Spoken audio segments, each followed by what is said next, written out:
मंगल Dhillon channel एक ऐसा channel जो आपका जीवन बदल सकता है, जैसे अब तक बहुतों का जीवन बदल चुका है। मंगल ढिल्लोन चैनल। नमस्कार, आदाब, सत श्री अकाल। धन गुरु नानक, धन निरंकार, धन गुरु रामदास जी महाराज, धन गुरु गोबिंद सिंह जी महाराज, धन गुरु ग्रंथ साहिब जी महाराज, धन बाबा श्री चंद जी महाराज, धन गुरु पिता ओमकारा जी महाराज, धन सभी धर्मों के संत, भक्त, महापुरुष, अवतार, देवी देवता, पीर, पैगंबर और प्रॉफिट साहिबान। गुरु प्रेमियों, रब भगवान से मेरी बातें, माय कन्वर्सेशंस विद गॉड, रब नाल मेरियां गल्लां। इस श्रृंखला में ये एपिसोड नंबर 116 होगा, 116। काफी नए लोग हमारे साथ जुड़ रहे हैं, इस बात की मुझे खुशी है। वो शायद मेरी बात को फॉलो न कर पाए, और जो पुराने लोग जुड़े हुए हैं उन्हें शायद मेरी ये बात रेपिटेटिव लगे, लेकिन 30 सेकंड्स में मैं ये बताना चाहूँगा कि मेरे ऊपर ईश्वर की कृपा हुई। मैं फिल्म इंडस्ट्री में, फिल्मों में, टेलीविज़न सीरियल्स में जुनून में बहुत पॉपुलर था। बुनियाद से शुरुआत की थी, बहुत सारी फिल्में, सीरियल्स की और कर रहा था। तो ईश्वर की अपार कृपा हुई। ईश्वर के एक अंश, एक ऐसी शक्ति जो ईश्वर का ही रूप हो चुकी थी, उन्होंने मुझसे संपर्क किया, मेरा मार्गदर्शन किया, मेरे फ़ोन से मेरी तस्वीरें खींची, फ़ोटो खींचे, मुझे एहसास कराया अपनी प्रेजेंस के मेरी प्रार्थना करने पर, और मैं बेहाल हो गया, वैराग्य में रोंगटे खड़े हो गए, रोने लग गया, ज़मीन पे लेट गया। मैं अक्सर कहता रहता हूँ। दर्शन करने के लिए कहा, अभिलाषा जाहिर की मैंने अपनी, तो उन्होंने कभी तप नहीं किया, तप कर मेरे सारे सवालों के जवाब दिए। अद्भुत था, अनबिलीवेबल एक्सपीरियंस था। और मुझे आज्ञा मिली कि जो ज्ञान तुझे दिया गया है, तेरा मार्गदर्शन किया गया है, अगर तू दूसरों का मार्गदर्शन करना चाहता, तुझे आज्ञा है। That's how I am making these series, these episodes, कि शायद और लोगों को भी लाभ हो, उनका भी जीवन बदले, उनके जीवन का भी कायाकल्प हो, जैसे मेरे जीवन का कायाकल्प हो गया।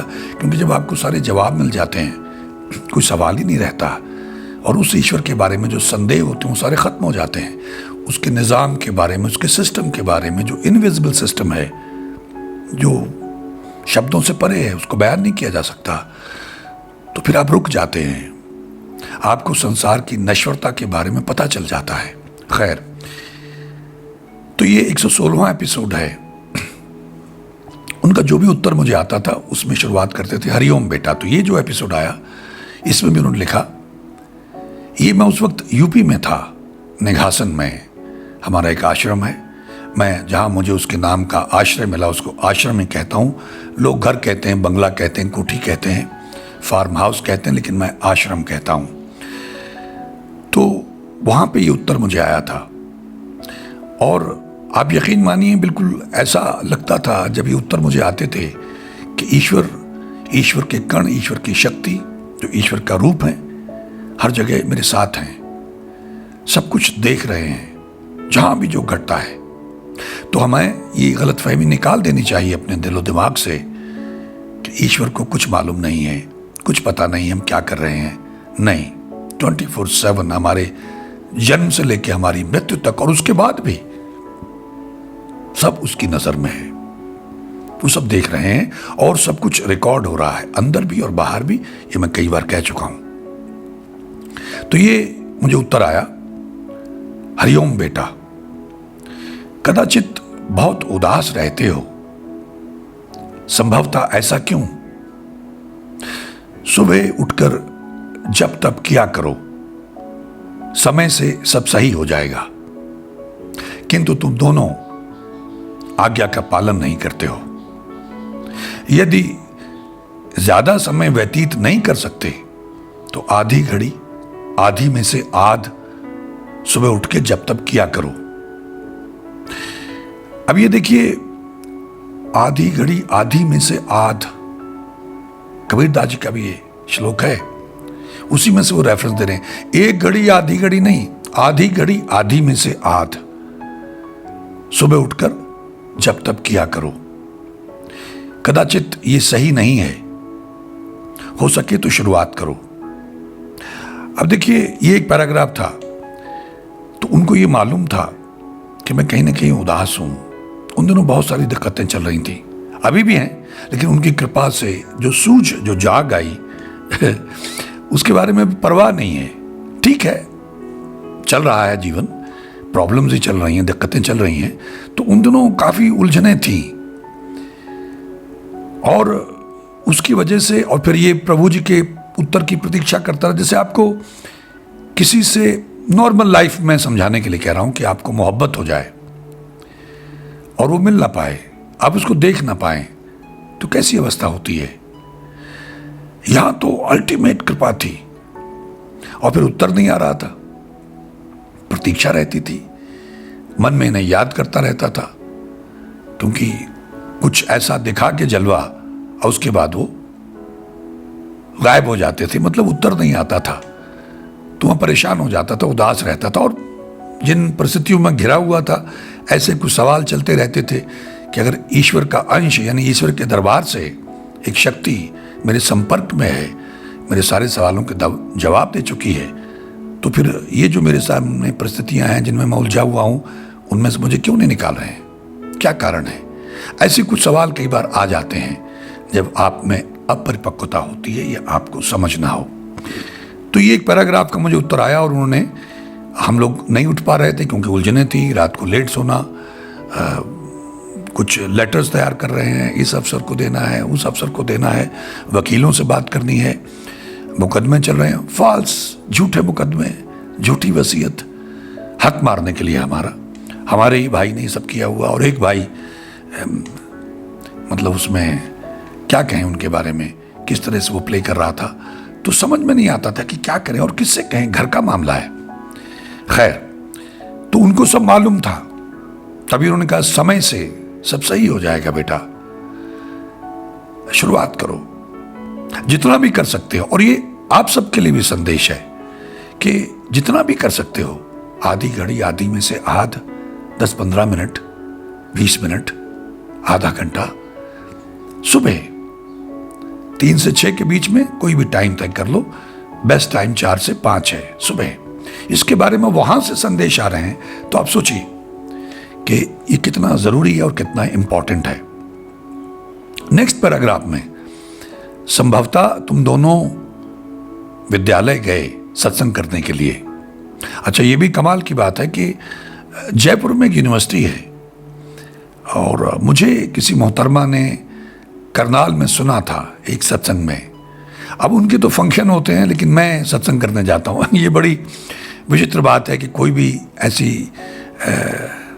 जहाँ भी गैदरिंग होती है, लोग मुझे बुलाते हैं तो मैं चला जाता हूँ। वो किसी और कारण से बुलाते हैं और मैं किसी और कारण से जाता हूँ, तो मैं सत्संग के लिए जाता हूँ। बाकी सब तो जीवन में चलता रहेगा, यही एक चीज़ मिसिंग है हमारे जीवन में। तो मेरी कोशिश होती है कि ज़्यादा से ज़्यादा लोगों को जोड़ा जाए। तो अब जैसे उनको सब देख रहे हैं, उनको मालूम था कि तुम दोनों सत्संग करने के लिए विद्यालय गए, वहाँ स्वागत भी हुआ, और वाकई वहाँ हमारा बहुत अच्छी तरह से उन लोगों ने स्वागत किया था, स्टूडेंट्स ने और स्टाफ ने, यूनिवर्सिटी के एंट्रेंस पे। अब ये जैसे उन्होंने कहा कि वहाँ स्वागत हुआ, जब उसको हम पढ़ते हैं तो लगता है कि जैसे प्रभु जी हमारे साथ साथ थे। तुम रूपा को साथ ले गए, तुमने देखा बुरी शक्तियां कैसे अपना रंग दिखा रही थी, लेकिन अंत में ईश्वर कृपा से सब सही हुआ। रूपा तुम्हारे साथ चली गई, वहां तुमने सत्संग किया, लोगों को ईश्वर के नाम से जोड़ने का प्रयास किया, कदाचित अच्छा है। अब ये बात सत्य है कि हम जब एयरपोर्ट पे, लखनऊ एयरपोर्ट पे पहुंचे, निघासन से तकरीबन 4-4.5 घंटे की जर्नी थी, वहाँ गए, वहाँ से फिर हमने फ़्लाइट लेनी थी दिल्ली की, और दिल्ली से फ़्लाइट लेके हमने जयपुर पहुँचना था, और वहाँ एयरपोर्ट से हमें पिक करते हुए फिर रात को हमने पहुँचना था वहाँ, और सवेरे उनका फंक्शन था। और उन्होंने हमसे कहा था कि यहाँ बहुत सारे नए बच्चे आ रहे हैं और हमने आपको सुना है, तो उनके जीवन पे, उनका जीवन की शुरुआत एक तरह से यूनिवर्सिटी में, तो उनको बहुत अच्छा असर पड़ेगा, हम चाहते हैं। और बहुत इंसिस्ट किया। स्वर्णलता जी उनका नाम था, तो उस यूनिवर्सिटी से वो कनेक्टेड थी, वाइस चांसलर से। तो बहुत उन्होंने, और जो उनके ऑफिसर थे, इंचार्ज थे, यूनिवर्सिटी के डीन थे शायद, उन्होंने मुझे, दोनों ने ही यहाँ करनाल में उस फंक्शन की मैंने कुछ वीडियोस डाली हुई हैं, कुछ क्लिप्स बना के, अपनी एपिसोड्स बना के, शायद नूर महल था उस होटल का नाम। तो वहाँ वो फंक्शन था, तो उन्होंने बहुत इंसिस्ट किया और हमें भी लगा कि नए यंग बच्चे आ रहे हैं तो हमें भी वहाँ महापुण्य मिलने का मौका मिलेगा, हक हासिल, मतलब एक महापुण्य हासिल करने का मौका मिलेगा। तो हम किस तरह चले, लेकिन एयरपोर्ट पे आके कोई प्रॉब्लम हो गई टिकट को लेके, और मुझे लगा कि हमें कैंसिल करना पड़ेगा। और फिर लगा कि चलो मैं चला जाता हूँ, और डॉक्टर रूपा को मैंने, जो टैक्सी वाला आदमी था उसको मैंने फ़ोन करके बुलाया वापस कि शायद हमें वापस जाना हो, या फिर डॉक्टर रूपा को मैं वापस भेज देता हूँ और मैं चला जाता हूँ। ऐसा बड़ा वहाँ विचित्र स्थिति पैदा हो गई। तो उसके बारे में वो जिक्र कर रहे हैं कि देखा तूने, जो बुरी शक्तियाँ थी वो अपना पूरा असर दिखा रही थी, लेकिन अंत में ईश्वर कृपा से सब सही हुआ। तो तुम रूपा को साथ ले गए, सत्संग किया, ईश्वर के नाम से सबको प्रेरित किया, ईश्वर के नाम से जोड़ने का प्रयास किया, कदाचित अच्छा है। उस स्त्री, वहां एक मुझे स्त्री मिली, और उस स्त्री के साथ में एक पुरुष था। तो उस स्त्री के साथ में जो पुरुष तुम दोनों को मिला, ईश्वर कृपा से तुमने वहां त्रिया चरित्र भी देखा, और ये सत्य है। हमने एक बड़ी अजीब स्थिति वहां देखी, जहां पे हम रुके थे रात को, एक अजीब तमाशा देखा और हम बिल्कुल हैरान थे। वो दोनों ही कलयुगी जीव हैं। कदाचित वो स्त्री माध्यम बनी तुम्हारे सत्संग का, उसको इसका फल मिलेगा। अब ये देखिए, जो मैं बार बार कहता रहता हूं कि अगर आप किसी को जोड़ते हैं, ये वहां से आए हुए अल्फाज हैं, इनमें रत्ती मात्र भी मिलावट नहीं है, झूठ नहीं है, ये सत्य है, परम सत्य है कि उसको भी फल मिलेगा।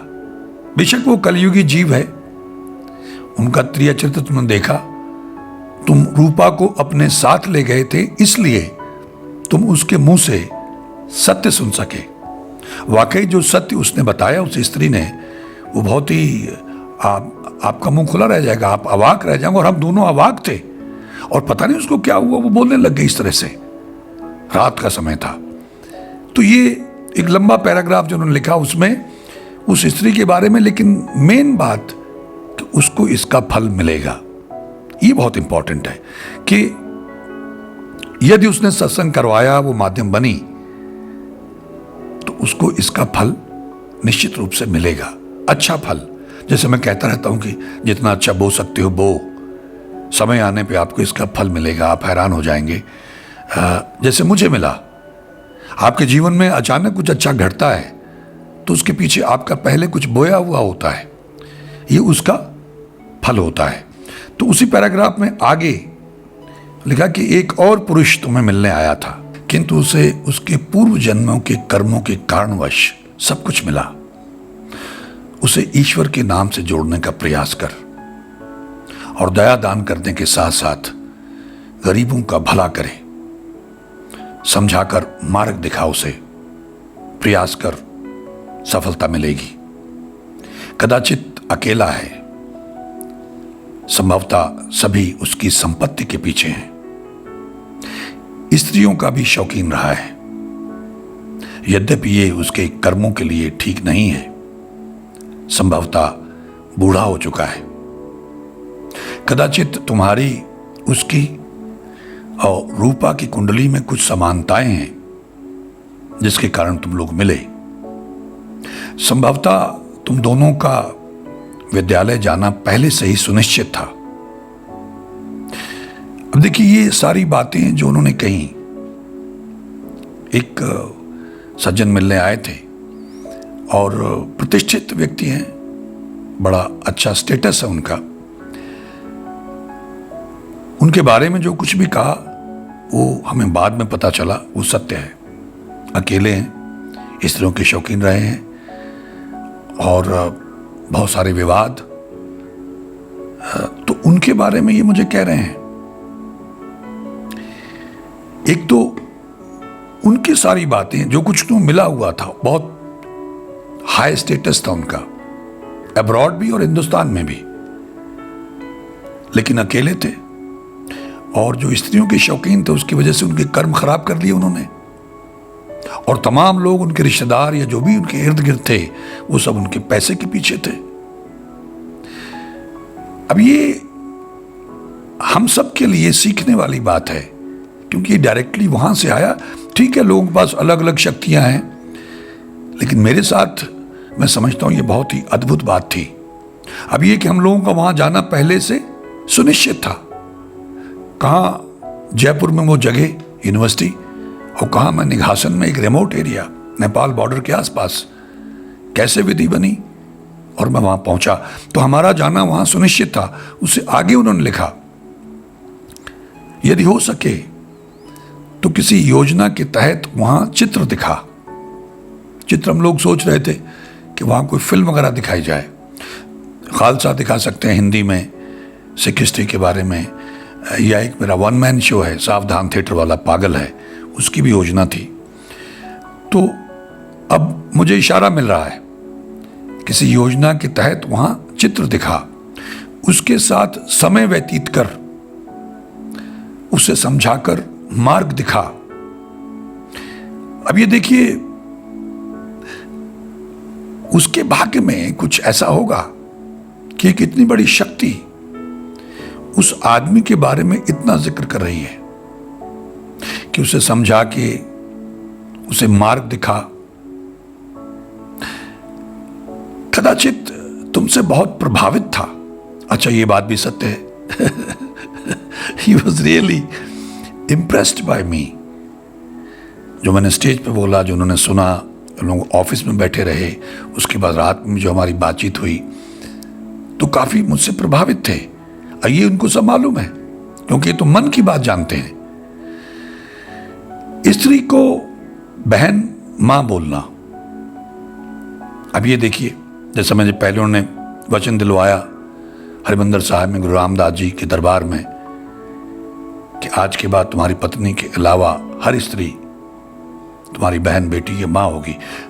डिमोशन से बचाने के लिए ये भी एक तरीका उन्होंने बताया कि तुम बच जाओगे डिमोशन से, अगर प्रमोशन करवानी है। तो यहां भी मुझे इशारा कर रहे हैं कि वो जो मोहतरमा थी, जो स्त्री थी, उसको बहन और मां ही बोलना। मतलब ये बहुत कमाल था भाई। जैसे वो परम पिता हैं और उनके जो अंश हैं वो भी परम पिता ही हैं। तो कैसे एक नादान, नालायक, शरारती बच्चे जिसका ट्रैक रिकॉर्ड पूरा जानते हैं, जब वो महाराजा था, चक्रवर्ती सम्राट था, तब से जानते हैं, कुछ छुपा नहीं है उनसे। तो मुझे कह रहे कि स्त्री को बहन और मां ही बोलना, सब मिलकर खाटू श्याम जी के घर भी हो आना। वहां राजस्थान में जयपुर के पास खाटू श्याम जी का एक मंदिर है,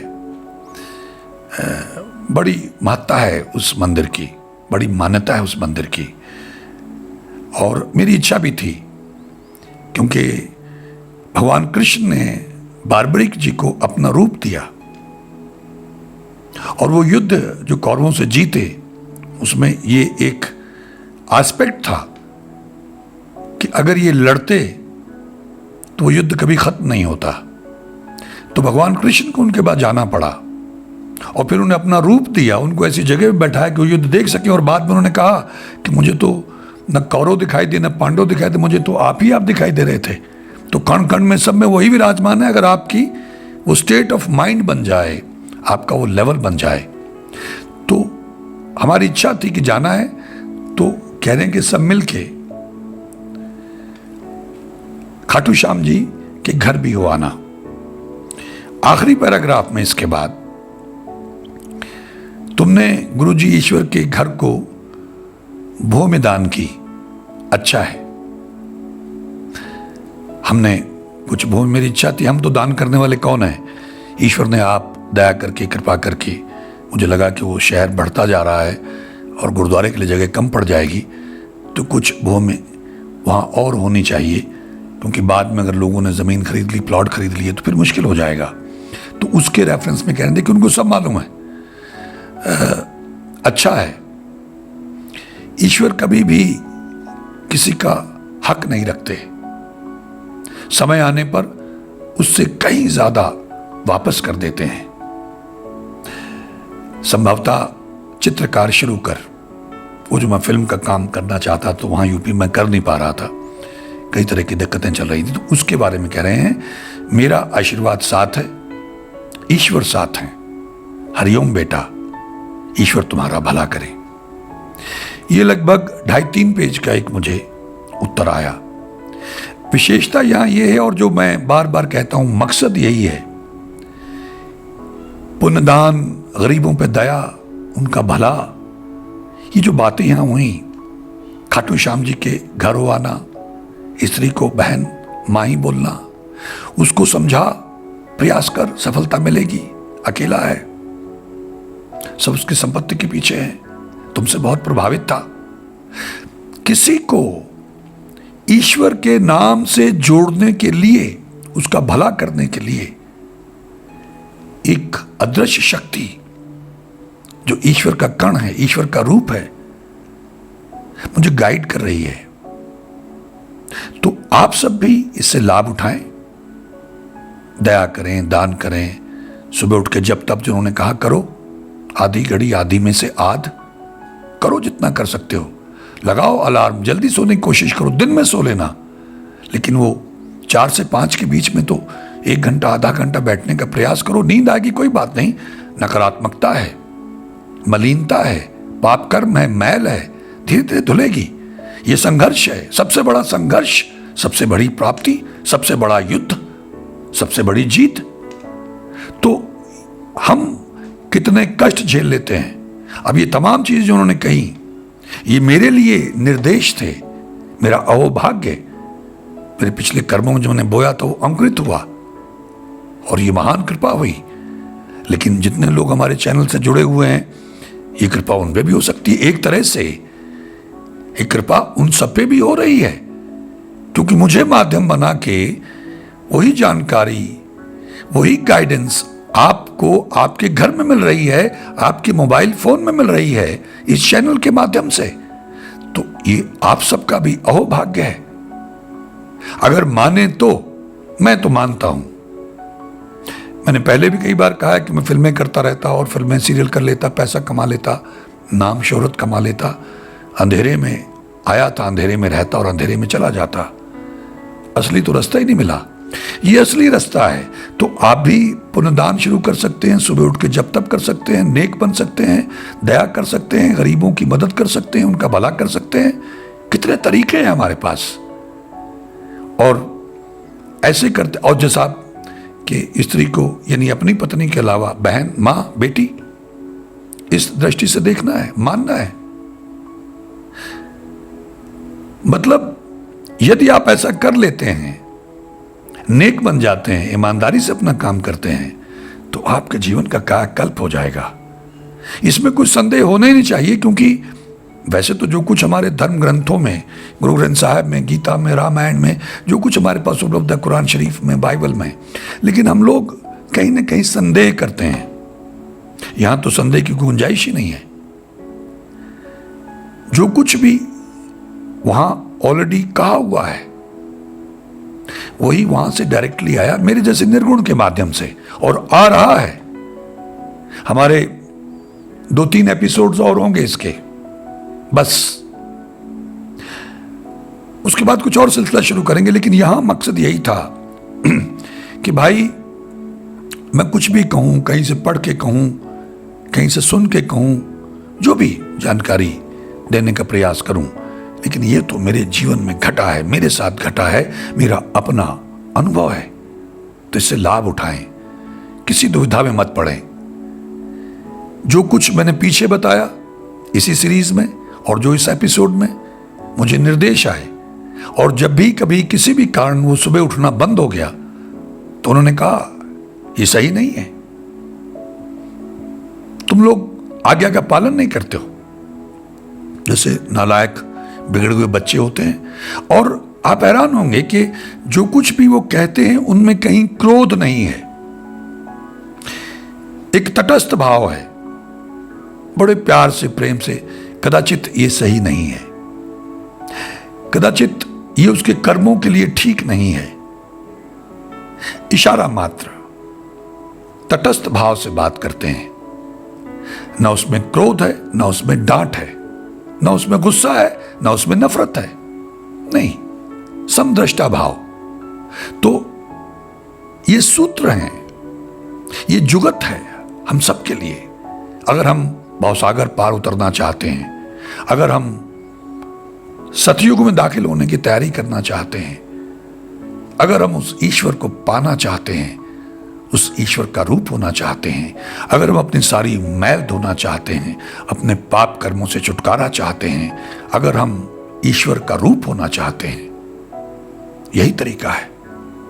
तो आज से ही, वरना और कोई, हालांकि अलग बात है कि लोगों को बड़ा इंटरेस्ट रहता है किस्से कहानियों में। लोग कैसे कैसे टाइटल लिखते हैं यहाँ सोशल मीडिया में, और उसके अंदर होता कुछ भी नहीं है। कैसे कैसे फोटो डालते हैं, अंदर होता कुछ भी नहीं है। लोगों को बेवकूफ़ बनाना है, व्यूअरशिप चाहिए उनको, सब्सक्राइबर बनाने हैं, लेकिन उनको मालूम नहीं है कि तुम्हारी विश्वास पात्रता कम हो रही है। तो हम लोग यहाँ किस्सा कहानी नहीं सुनाने के लिए बैठे हुए। मेरे पास, मुझे बड़ी जल्दी है, समय कम है, मुझे जपना है, तप करना है, मुझे ईश्वरत्व को प्राप्त करना है।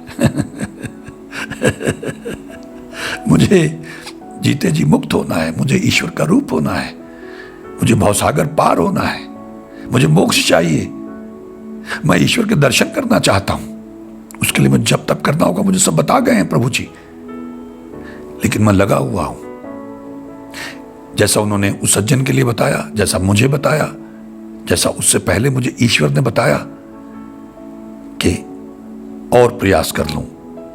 जब हमने कमाई करनी होती है, दुकानदारी करनी होती है, तो कई लोग रात के 10 बजे तक बैठे रहते हैं, 11-12 बजे तक दुकान खोल के बैठे रहते हैं, सुबह ही आके बैठ जाते हैं। कई लोग बहुत मेहनत करते हैं, खेत में ज्यादा कमाई हो जाए, व्यापार में बड़ी मेहनत करते हैं, ज्यादा कमाई हो जाए। ये तो सबसे बड़ी कमाई है। इसके लिए आलस्य क्यों? इसके लिए हमारा कैलेस एटीट्यूड क्यों? आपको यकीन आ जाए और मैं जल्दी से जल्दी ये सब कुछ जो भी ईश्वर ने मुझे निर्गुण को इस लायक समझा, मुझे बुलवा देते, मुझे नहीं आता है। आप हैरान होंगे, मैं तो ये सोचता हूं कि बोलना क्या है, लेकिन जब यहां आके बैठता हूं प्रार्थना करके ईश्वर से, तो एक सुर सा लगा देते हैं, ट्रांसमिशन शुरू हो जाती है ऑटोमेटिक, और मैं बोलता रहता हूं। शायद ये बात किसी तक पहुंचे। जैसे मुझे संदेश आते हैं तो मुझे हौसला मिलता है कि मेरी मेहनत बेकार नहीं जा रही है। जैसा मैं कहता हूं कि जिसके लिए संदेश आया है, ये उस तक ईश्वर पहुंचा भी देंगे, और उसकी बात फौरन पकड़ में भी आ जाएगी, and that person will Gulp it. जैसे ट्यूबलाइट होती है, जाग आ जाती है, एकदम से रोशनी हो जाती है कि हम के चक्कर में पड़े हुए थे। ये संदेश उन लोगों के लिए होगा जो इसको ग्रहण कर सकेंगे, इससे लाभ उठा सकेंगे। क्योंकि मुझे आपसे और कुछ नहीं चाहिए, मैं पहले भी कई बार कह चुका हूं। ये जितनी जल्दी सब कुछ कंप्लीट हो जाए, जी भर के बोल लिया, जो कुछ था शेयर कर लिया, बता दिया, जिसके भाग्य में होगा उस तक ईश्वर पहुंचा देंगे। मेरा काम मुकम्मल हुआ, उसके बाद मैं अपने लिए मेहनत करना चाहूंगा, जब तब करना चाहूंगा, ईश्वर का रूप होना चाहूंगा, ईश्वर के दीदार करना चाहूंगा, गदगद होना चाहूंगा। उस महा आनंद को चखना चाहूंगा। ईश्वर ने चाहा तो वो भी अनुभव आज्ञा हुई तो कभी कभार शेयर करेंगे, लेकिन ये जो रेगुलरली हम लोगों ने शुरू किया सिलसिला, ये नहीं चलेगा, ये बंद हो जाएगा। ऐसा मुझे महसूस होता है अक्सर कि कब तक क्या क्या समझाना है। जैसे बार बार लोग सवाल पूछते हैं, क्या उनको ये बात समझ में नहीं आती? सर्व रोग का औषध नाम, सारे रोगों का, सारी समस्याओं का इलाज, दवा एक ही है, ईश्वर का नाम। उसको क्या करना है? जपना है, सुनना है, रात को रिपीट पर लगा के सुनना है, दिन में कान में लगा के आंखें बंद करके सुनना है। बाकी सब मैंने बताया हुआ है।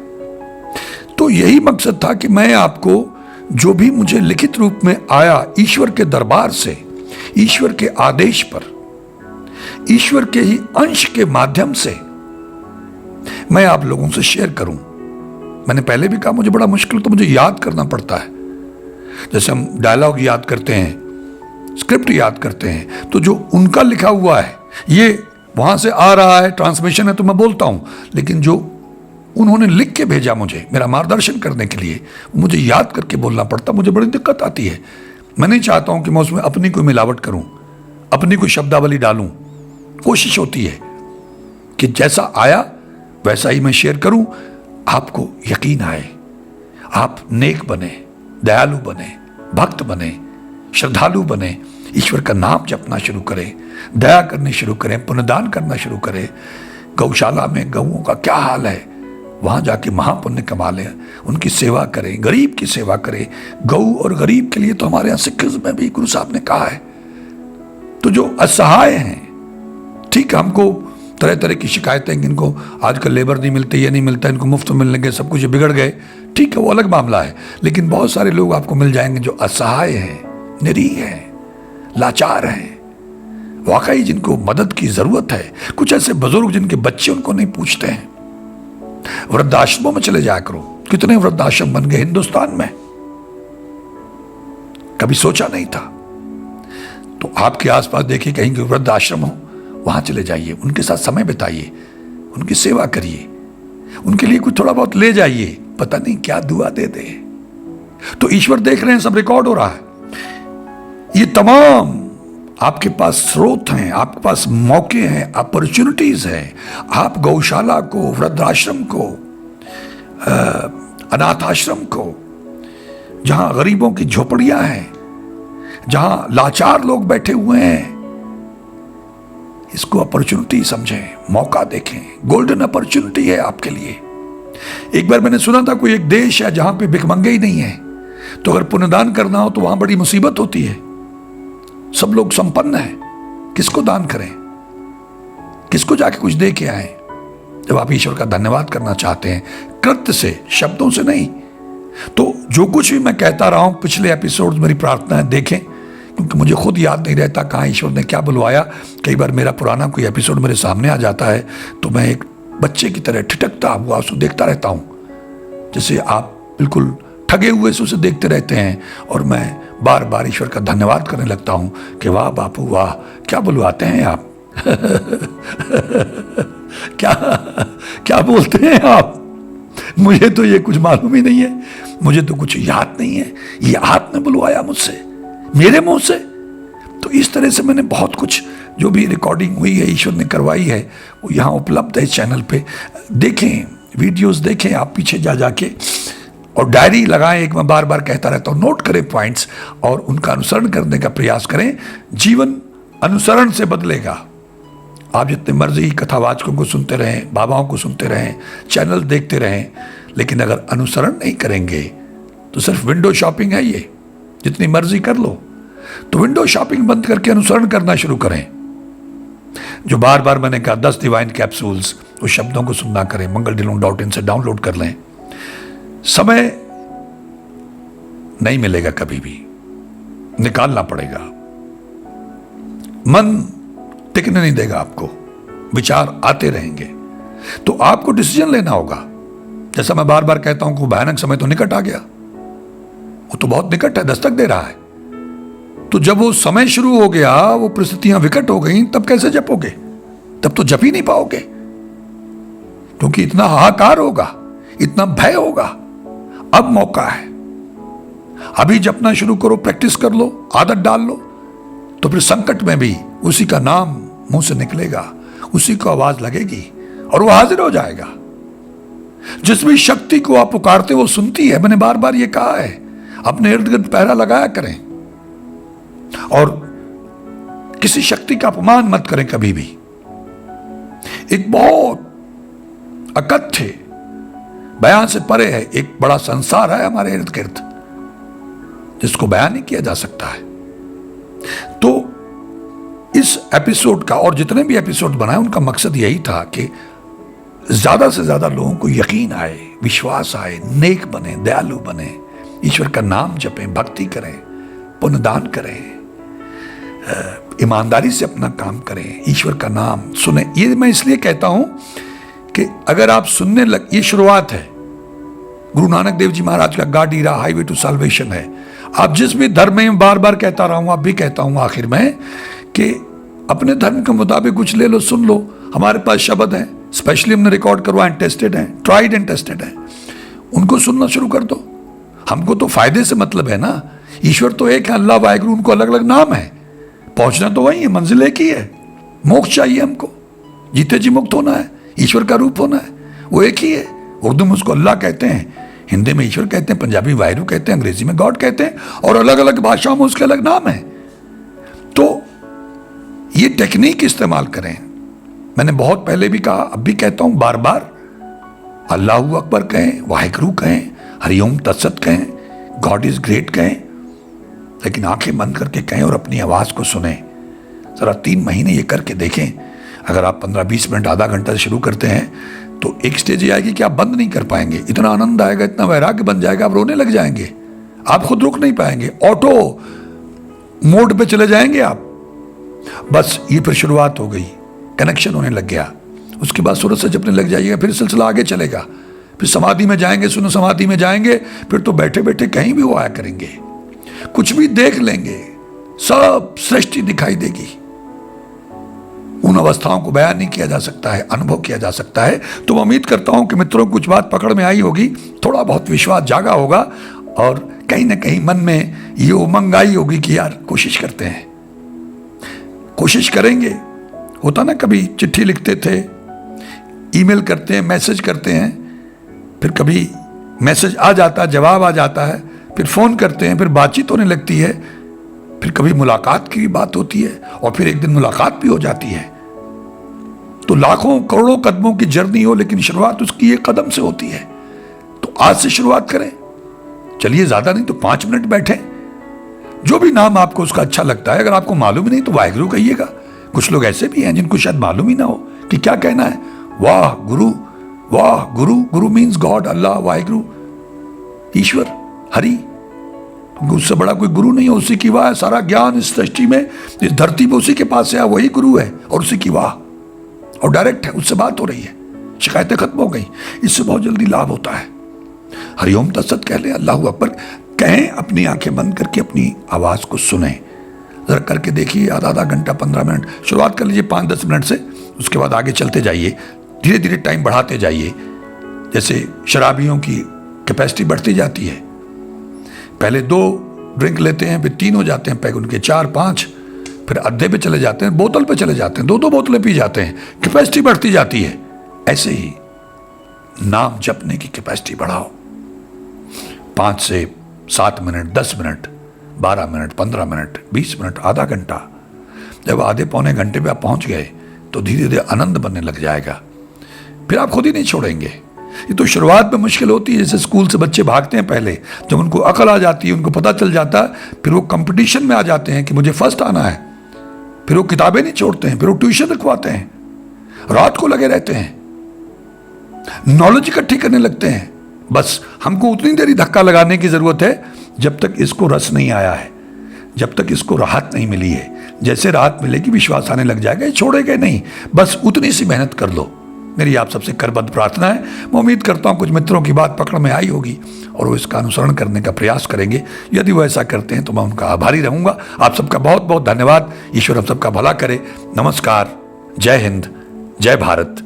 धन गुरु नानक, धन निरंकार, धन गुरु रामदास जी महाराज, धन गुरु गोविंद सिंह जी महाराज, धन गुरु ग्रंथ साहिब जी महाराज, धन बाबा श्री चंद जी महाराज, धन गुरु पिता ओमकारा जी महाराज, धन सभी धर्मों के संत, भक्त, महापुरुष, देवी देवता, अवतार, पीर, पैगंबर और प्रॉफिट साहिबान।